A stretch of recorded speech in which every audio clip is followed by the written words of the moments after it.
Hi, everybody. Thanks for joining me. I'm Mike Drotis, Bible teacher and preacher, and you are watching Solving the Prophetic Puzzle, where each lesson we look at the prophetic picture and take one piece out of that and examine it more closely. Today is Lesson 13, Part 2, and we are still talking about the Gog and Magog War. I'm not going to do any review today. I'm going to get right into the lesson, and in order to benefit the most from this, I would encourage you to find your Bibles and go with me to Ezekiel chapters 37, 38, and 39. Time doesn't permit for me to read all the verses, but I do want to give you an overview of exactly what Ezekiel the prophet saw in the latter days that we call the Gog and Magog War. Now in Ezekiel chapter 37, the prophet was given a vision of a valley of dry bones. And the Lord asked Ezekiel, he goes, "Can these bones live?" Ezekiel said, "Lord, only you know."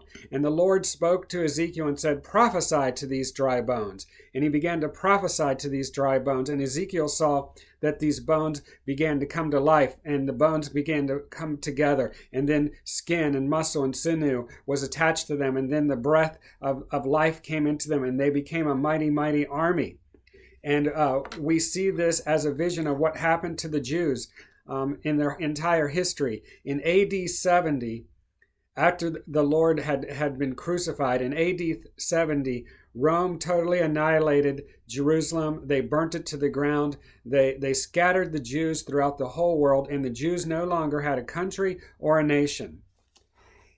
A man that most of us know as Mark Twain once went to Israel.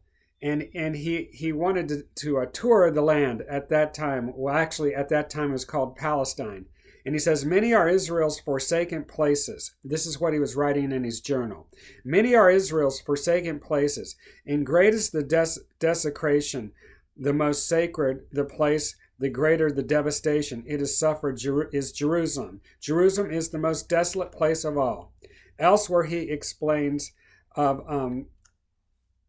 the disasters. "All of the lands there are for dismal scenery. I think Palestine must be the prince. Can the curse of the deity beautify a land? Palestine sits in sackcloth and ashes. Over it broods the spell of a curse that has withered its fields and fettered its energies." Mark Twain wrote this in 1867. Riding on horseback, he went on further to describe that as he went through the city of Jerusalem, it was nothing more than a few tents and Bedouin people living out there in the land. That the nation of Israel had been totally decimated, and no one even wanted it, and no one even cared about it, and no one wanted to live there.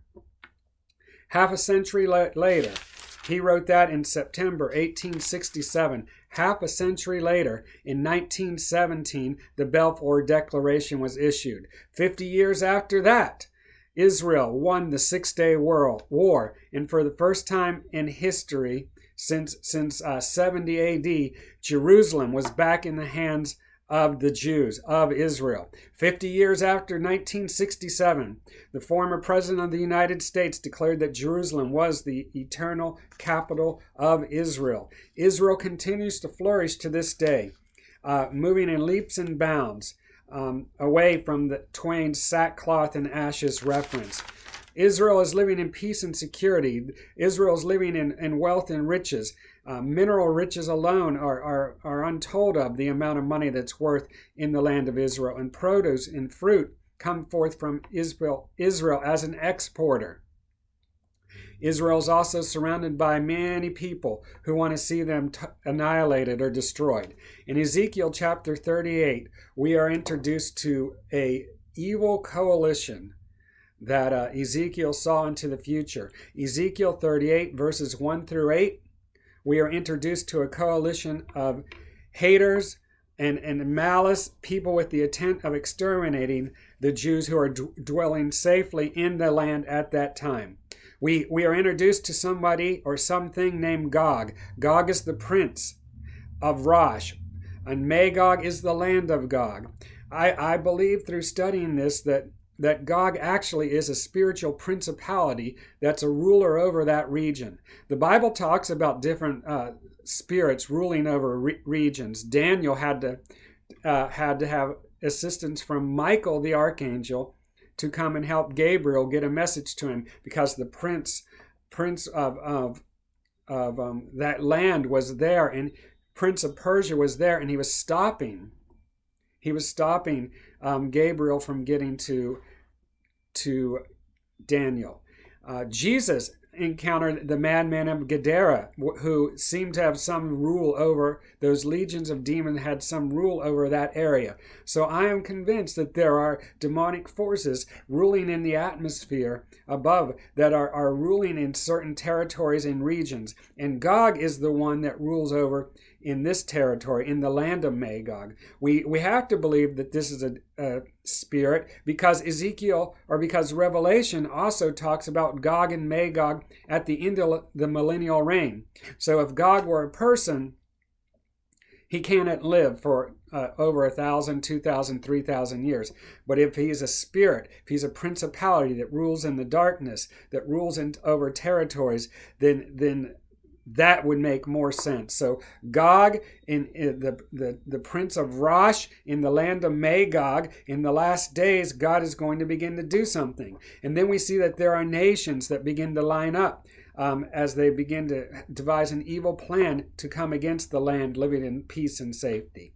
These nations right now, if we look on a map, would be the modern day nations of Russia, Turkey, Iran, and other minor nations in that area that all hate Israel.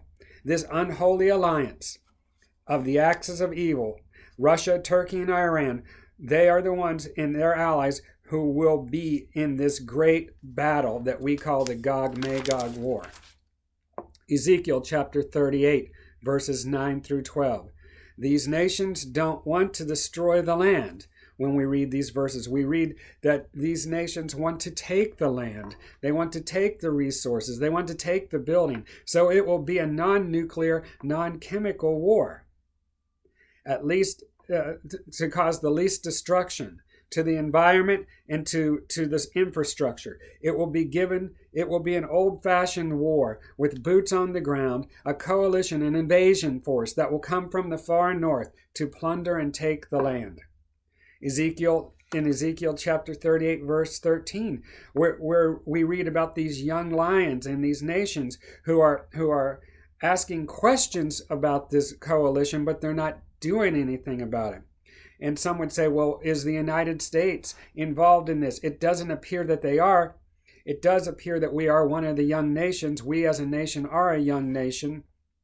And some of our people do come from the peoples of Sheba and Dedan, yet we do not come to their aid. It's nowhere in the Bible does it say that America or anything representing America comes to Israel's aid in this war of the Gog-Magog war. Ezekiel 38, verses 14 through 17. The people of Israel dwell safely, and a confederation comes from the north. It's a great army, and Ezekiel tells us the time, in the latter days. Through our studies, we have found out that we are living in the latter days, and this will happen in the latter days. We're really close to seeing this happening, I believe.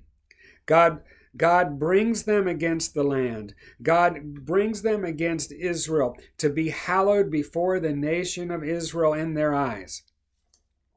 Ezekiel chapter 38, verse 18 through 23. It's not Israel who fights this nation. It's not another army who fights this nation. It's God himself who fights for Israel. How does he do it? He does it through a great earthquake in verse 17. The army will actually turn on themselves, verse 21. There'll be pestilence, flooding, rain, great hailstones, fire and brimstone. God will be magnified and get the credit, and all the nations will know that God fought for Israel. Where is all this going to happen? Ezekiel chapter 39, verses 1 through 6. They fall on the mountains. They will know that I am the Lord. And in verse 2, I wanted to look at this. In verse 2 of the King James Version, it says, And I will turn thee back and leave by the sixth part of thee, and will cause thee to come up from the north parts, and will burn thee upon, will bring thee upon the mountains of Israel. In other words, in the King James Version, we actually get the casualty rate of this devastation on this army of what God is going to do. And the casualty rate is going to be 87%. Only 1/6 of this army will survive this battle with God on the mountains of Israel. Ezekiel chapter 37, verses 7 through 10. This battle is so extreme. This battle is so thorough. This battle is so complete that Israel will burn their weapons for 7 years. And it even says that the nation of Israel, who was thought that they would be plundered and destroyed and pushed into the sea, will instead plunder those who came out against them. Isn't that the way God likes to do things? Ezekiel chapter 37, verses 11 through 16. It actually says here that it will take 7 months to bury the dead. Men will be employed full-time to do this. I believe that after Israel sees that this was an act of God, that God intervened on their behalf, that God destroyed a coalition of evil that was trying to destroy them, that there will be for a while, there will be a resurgence of drawing to God, and they will want to cleanse the land, and they will make a big effort to bury the bones and get rid of this army that has been decimated by God.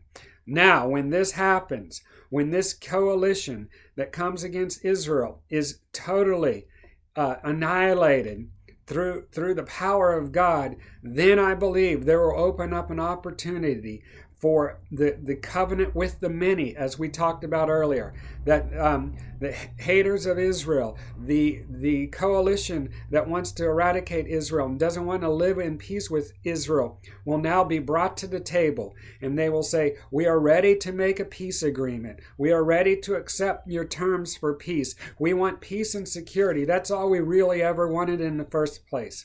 And the man who confirms that covenant, I tell you today, the man who confirms that covenant of peace and security for 7 years will be the very same man that will be known as the Antichrist.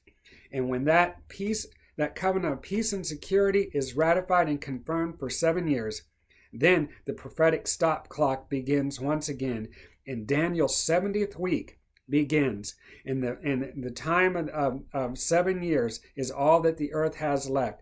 And in between them, the Lord will return, and at the end, the Lord will set up a new kingdom called the Millennial Kingdom.